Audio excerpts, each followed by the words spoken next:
As you navigate through the Facebook app on your Android device, you may be wondering how to document the significant places you've lived.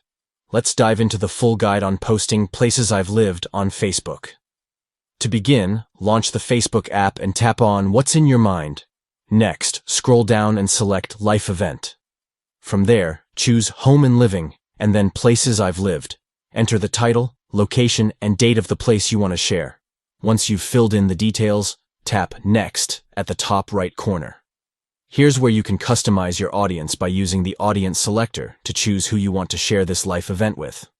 Finally, when you're ready, tap Post at the top right to share your living experiences with your selected audience. By following these simple steps, you can showcase the various places you've called home and invite others to reminisce with you. Start documenting your life's journey on Facebook today.